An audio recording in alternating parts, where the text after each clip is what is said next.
Olá, pessoal, tudo bem? Espero que todos estejam aí muito bem e gostando do nosso evento. Para quem não me conhece, meu nome é Luciano Pimenta, eu sou arquiteto global para sucesso de clientes na Software AG. Nosso tópico de hoje é um lançamento, né, um novo produto chamado Adabase Encryption for Linux. Bem, deixa eu contextualizar um pouco a necessidade, né, e os motivos para a criação desse produto. Bem, todos nós sabemos que o Adabas armazena dados sensíveis, né, confidenciais e muito críticos dos nossos clientes. Então, e normalmente isso é feito em grande volume, né? Então é bastante valoroso essas informações armazenadas no Adabase. Então você pode imaginar aí dados de clientes, dados financeiros, né, dados dos cidadãos, impostos, dados de cartões de crédito, transações bancárias, né? Informações sobre veículos, carteira de motorista, multas, todos esses são exemplos aí da criticidade das informações, dados pessoais, dados sensíveis. E, ao longo dos anos, cada vez mais, essas aplicações que fazem uso desses dados, elas estão conectadas em rede, né, conectados e abertos na internet, através de aplicativos de celular. Então, cada vez mais uma teia de conectividade a esses aplicativos tem ocorrido. Então, isso torna esses dados cada vez mais importantes, né? Nesse sentido, e para dar uma noção de como a proteção de dados é importante, né?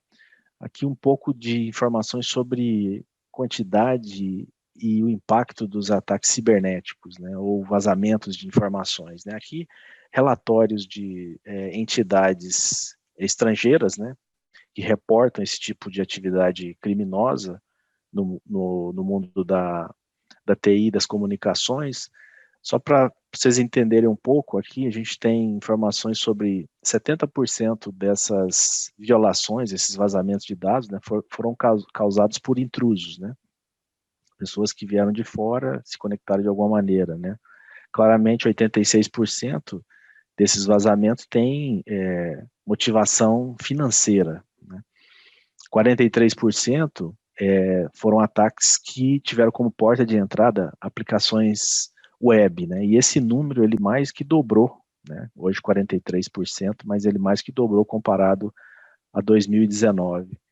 Então aqui só para ter uma ideia como o impacto disso é forte, né? E obviamente 58% das vítimas tiveram informações sobre dados pessoais, né? De clientes comprometidos nesses vazamentos, né?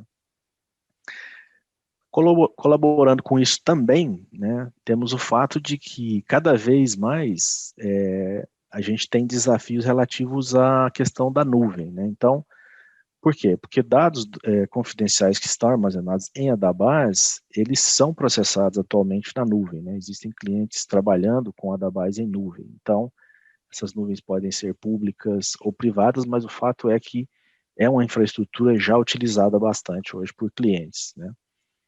E um outro aspecto é um aspecto de arquitetura, né? Cada vez mais as aplicações elas estão deixando de ser monolíticas para serem distribuídas, né? Então isso implica em haver mais comunicação entre a aplicação e banco de dados através da rede, né? Por quê? Porque as aplicações elas estão distribuídas.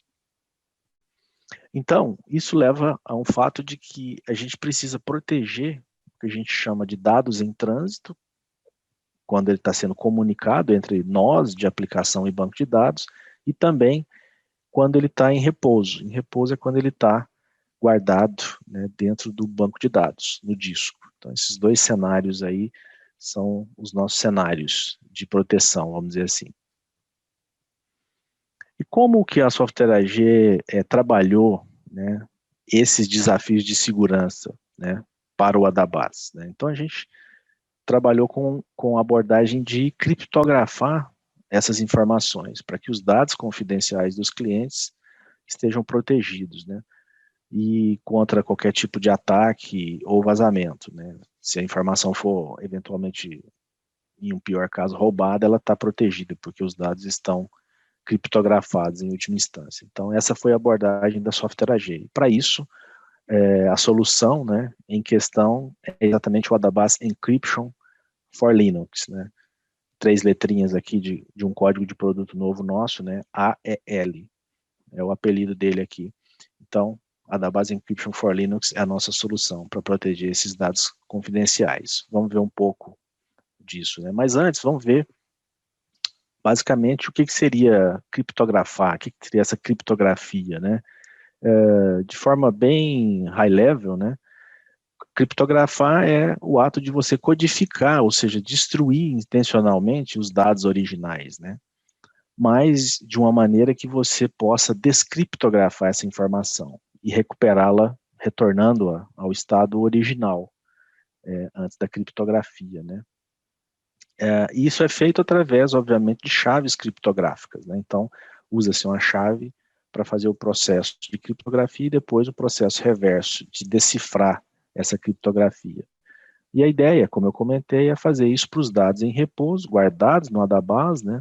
E também em trânsito, né? Enquanto ele está sendo comunicado entre uma aplicação cliente Adabas e o núcleo Adabas em si. Claramente, como a gente tem chaves criptográficas sendo envolvidas nesse processo, a gente precisa ter aí um sistema de gerenciamento de chaves, né? Ou em inglês, Key Management System. A gente tem que ter um sistema de controle dessas chaves que seja bastante robusto, né? Por quê? Porque as chaves são tão importantes quanto os dados, quando você tem uma criptografia, porque elas são a chave, obviamente, como o próprio nome diz, para você ter acesso ao processo de descriptografia, né? Então, um sistema de gerenciamento de chaves é bem interessante. E aqui só um ponto, um comentário sobre essas palavras, esses termos, criptografia e descriptografia, né? Na verdade, esses termos vêm da língua inglesa, né? E quando traduzindo para o português, existem várias maneiras de falar essa palavra esse processo reverso de remover a criptografia, né? A gente poderia falar decriptar, a gente poderia falar desencriptar, né?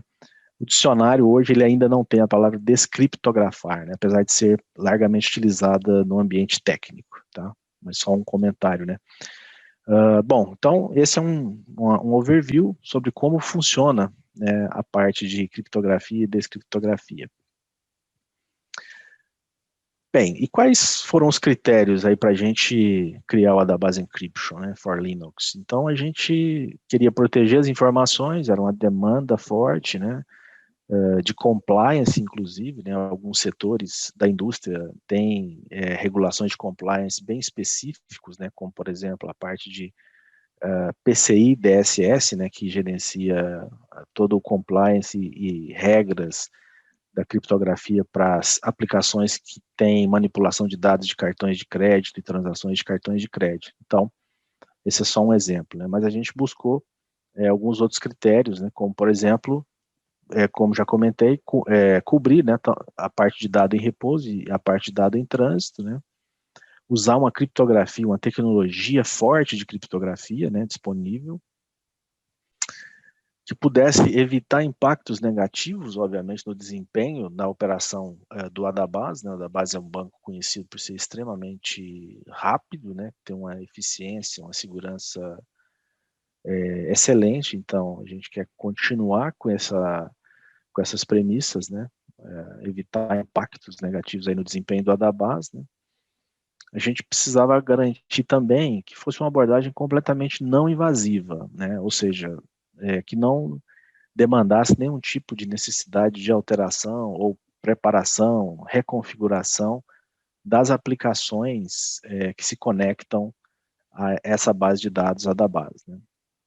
E, obviamente, né, tão importante quanto criptografar quando o Adabas está trabalhando no ambiente on-premise, local, né, mas também nos ambientes de nuvem, devido ao fato do Adabas trabalhar em nuvem já há alguns releases e clientes a estarem utilizando. Então, com isso a gente precisa cobrir também essa parte da nuvem. Mas vamos ver um pouco mais de detalhes, então, sobre a Database Encryption for Linux, né, como ele funciona. Então, como eu disse, a ideia é criptografar dados em trânsito. Esse termo dados em trânsito é muito usado também como data in flight, né, ou seja, dado em voo, né. E aqui a gente está utilizando a tecnologia TLS, né, que é o antigo SSL, né. A gente ouve muito falar de SSL e tal, então o TLS antigamente era conhecido, é o antigo SSL, vamos dizer assim, né.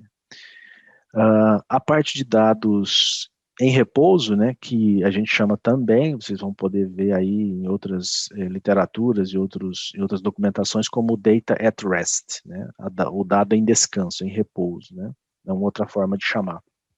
E aqui, nessa primeira versão, a gente está protegendo o Associator e o Data Storage do Adabase, que são os principais containers, né. É uma solução de criptografia baseada em software, tá? E a gente está trabalhando aqui com dois padrões, que é o AES de 128 bits e o de 256 bits, ok? A solução out of the box, pronta, né, para ser instalada e garantir aí a criptografia do Adabase. Como eu comentei, a parte de Key Store é bastante importante. Então, hoje a gente está suportando o Key Store em file system, né, dentro do servidor, que seria um file system local, né, e o plano é suportar o AWS Key Management Services a partir de um patch que vai ser liberado para a versão do Adabase 7.0. Ok? Com isso a gente cobriria esses dois cenários onde o Adabase hoje pode ser executado. Quais são os pré-requisitos? Então, o AEL, né, o Adabase Encryption for Linux, precisa de ter a Adabase versão 7.0, que é a versão que vai ser lançada agora no release de abril, né, dia 15 de abril agora. Em alguns dias a gente já vai ter esse lançamento, então já vai estar disponível, né. A parte de Data in Flight, que seria o dado em trânsito, já está disponível desde a versão 6.7.1 do Adabase, que foi liberado em abril de 2020, né. É o que a gente chama de o mínimo necessário ali seria o patch 04, hotfix 04 do Adabase 6.7.1 já libera, já poderia suportar, né, a parte de dados em trânsito. Para a parte de dados em trânsito, a gente precisa, obviamente, da interface ADA TCP, que é a nova interface de comunicação via TCP/IP, que, por sua vez, requer uma licença válida de Entire Network. Então, o Entire Network, licenciamento de Entire Network é requerimento básico para funcionamento da parte de Data in Flight, ou dado em trânsito, né? E, obviamente, a licença do Adabase Encryption for Linux, né? Código de produto AEL, versão 7.0, é requerida também, ok? Bom, na parte de configuração, se eu quero ter a criptografia do meu banco de dados, eu preciso ter alguma configuração especial no arquivo de configuração.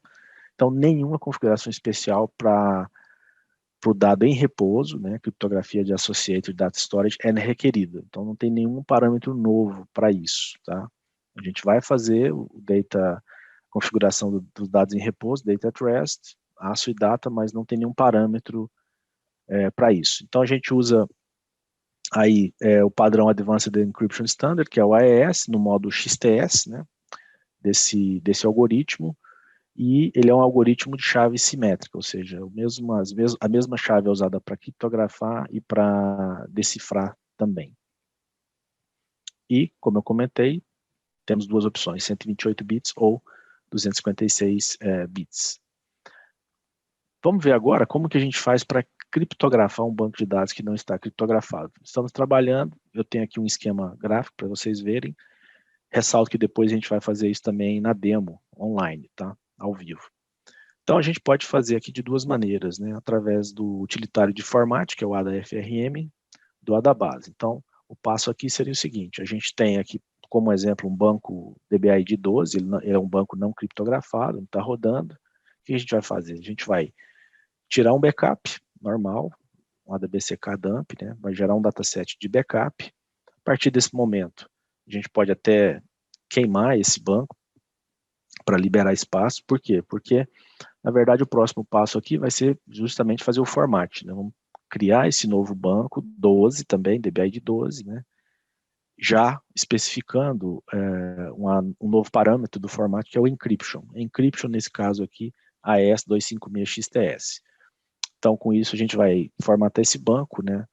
E esse banco já vai ter a capacidade de criptografia. Nesse momento, também, o Key Management System, né? Que é o banquinho de dados ali, um arquivo de configuração das chaves, também vai ser atualizado com a informação sobre o banco 12, que agora é criptografado.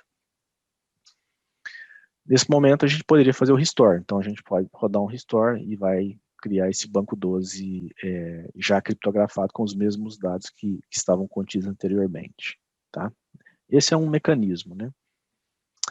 O próximo mecanismo seria através de ADA-BCK, diretamente via ADA-BCK. Né? Como que funcionaria? Pensa que a gente tem aqui um backup desse banco 12, né? Esse backup, é um backup do banco 12 não criptografado.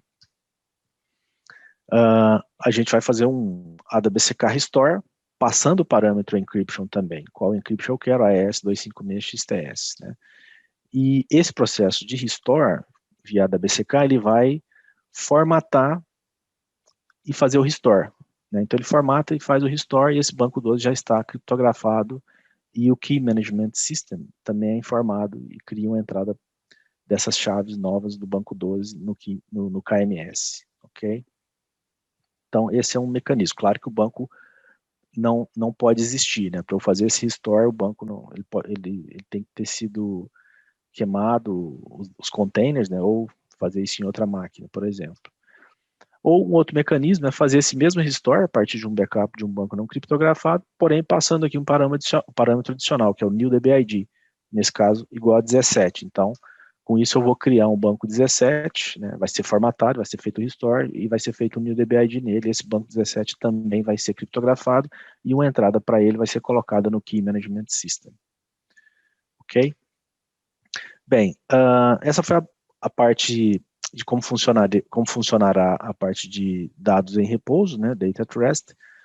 Vou falar um pouco agora sobre a parte de Data in Flight. Então, como eu já comentei, tem um requisito de licença, né, do AEL, para fazer a parte de segurança, ou seja, o protocolo ADA-TCP seguro, que a gente chama de ADA-TCP-S, né, e da licença do Entire Network também. Né. Isso estando disponível, a gente passa para configuração, e aí alguns parâmetros novos dentro do DBINI do banco são necessários, né? ADA-TCP para ativar, port number para porta não segura, SSL port number para porta segura, né? E alguns outros parâmetros aí que vocês podem ver nas configurações. Quando é segura, a gente tem alguns parâmetros relativos às chaves que a gente vai usar e tudo mais, mas isso está bem documentado no nosso manual, ok? Bem, então agora eu gostaria de ir para a demo, né? Vamos mostrar tudo isso ao vivo, tá? Espero que vocês gostem, vamos lá. Bem, pessoal, então vamos para a demo, né? O que eu tenho aqui? Eu tenho aqui ambiente Linux, né? Com a da base versão 7, né? A da REP, você vê, versão 7. Estou aqui num determinado host, ok? E, bem, o que eu preciso fazer? Eu tenho o banco rodando aqui, tem um banco 12, é o banco que eu vou trabalhar, ele está no ar, você vê que ele está ativo, né? E, bem, vou limpar a tela. O que a gente precisa fazer primeiro? Bom, a primeira coisa é parar esse banco, né? Vamos ter que fazer um format dele, então vou parar esse banco, ok? Ok, banco parado. Então agora a primeira coisa eu vou tirar um backup desse banco. Então vou fazer um ADA BCK, db igual a 12, né? Dump asterisco, ok? Ok, backup feito. Vamos confirmar. Eu tenho ali o dataset BCK 001, joia. Bem, agora o que eu preciso é formatar esse banco, né, com criptografia. Então eu tenho aqui um shell script que faz isso, vou mostrar ele aqui para vocês. Então, basicamente, parâmetro novo aqui é um parâmetro que eu vou passar, né? Vou passar o DBID e o nível de criptografia que eu quero, então, como segundo parâmetro. E esse parâmetro vai ser colocado aqui. Tá, então, primeira coisa, ADA FRM. Deixa eu limpar a tela para ficar um pouco melhor. ADA FRM.sh, o banco vai ser 012. E eu quero a criptografia AES 256 XTS. Ops, 256 não ficou legal. XTS, vamos lá. Ok, está feito, né, a formatação do banco. Legal, posso fazer um ADA-REP para ver. E aqui, ó, coisa nova, né? Então, quando é criptografado, eu tenho informações novas aqui, né? O tipo de criptografia, qual que é o tipo do Key Management System, nesse caso, file é o local file, né, o file system local da máquina, e o CAC-name, que é um name, é um label, né, para Key Encryption Key desse banco 12, beleza? Ok? Bom, o que eu tenho que fazer agora? Eu tenho que fazer o restore, então vou fazer um ADA BCK, né, db igual a 12, restore igual asterisco. Ok, tá feito, né? E basicamente agora eu posso fazer um outro da rep, né? Por exemplo, db12 cont, né? Eu vejo aqui os files que foram carregados. E agora eu vou fazer um clear de novo e vou dar um ADA start 12 para subir esse banco.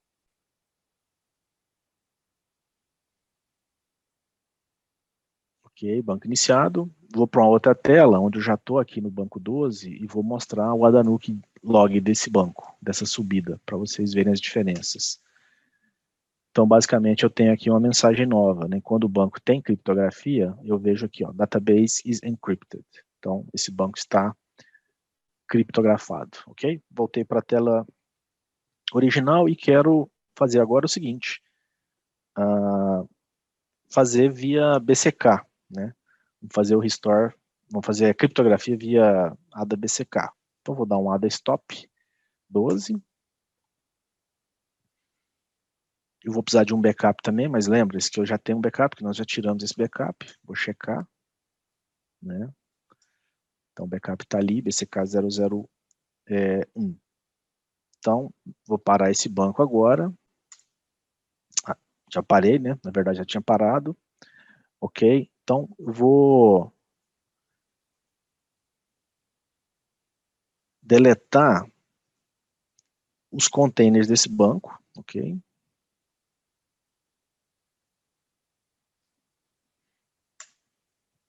Feito. Então, agora eu vou fazer um restore, a da BCK, db igual a 12, restore igual a asterisco, encryption igual a S, quero 256 também, ops, AS, né, 256 XTS, ok? Os datasets não existiam porque eu os havia deletado, então ele é formatado novamente e o restore é feito. Posso fazer um ADA-REP, db igual a 12, sum, e eu consigo ver também o banco criptografado aqui. Ok? Poderia ver o conteúdo também. Ok, e agora eu quero fazer aquele passo, né, que eu também comentei na parte animada daqueles slides, de como funciona. Eu quero fazer também a parte de criar um banco novo, um DBID novo, a partir de um backup. Então, quero criar o banco 17 agora, como exemplo. Então, o que eu vou fazer? Eu vou pegar esse mesmo arquivo de backup que eu tenho, vou fazer um ADA BCK db igual a 17, restore, asterisco,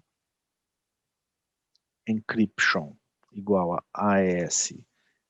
Nesse caso agora eu quero com 128, só para mudar um pouco, XTS, e eu estou criando um novo banco, então new dbid igual a 17. Ele vai formatar o banco 17 e vai fazer o restore do banco original 12 em cima do 17. Ok, datasets não existiam, ele efetivamente formatou, criou, né?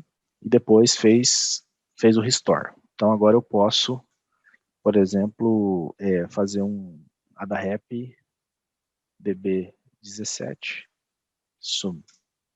E eu vejo aqui a informação sobre criptografia desse banco, criptografia de 128 bits, Key Management System local file e o label da Key Encryption Key desse banco.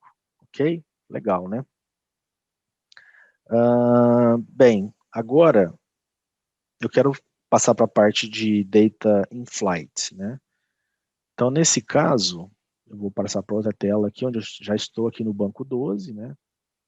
E a gente precisa alterar, nesse caso, a configuração do DB012NI, né? Ele não tem nenhuma informação aqui sobre TCP, como vocês podem ver. Então, eu vou carregar esses parâmetros adicionais aqui. Vou fazer um read aqui, TCPS params, que eu já tinha criado um arquivo aqui para facilitar a minha vida. E ele já carrega todos os parâmetros necessários aqui. Então, estou adicionando a TCP, a porta SSL vai ser 62012, não vou ter porta não segura, essa é uma dica, né? Eu quero bloquear todos os acessos remotos e somente permiti-los através de porta segura, e aqui as informações sobre as minhas chaves e alguns outros parâmetros aqui relativos à comunicação ADA-TCP, ok?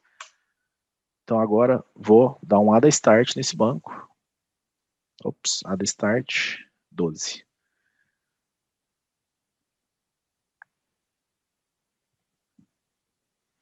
Ok, banco no ar. Vamos mostrar aqui o ADA-NUC log desse banco. Então, o banco ele já estava criptografado, né, a parte dos containers, então, databases encrypted aqui, e as mensagens sobre as chaves que foram carregadas agora, e a habilitação da interface TCP/IP SSL protegida, né, habilitada na porta 6202. Então, o banco está pronto para ser acessado através de clientes criptografados por chave. Então, para mostrar isso, eu vou para uma outra máquina.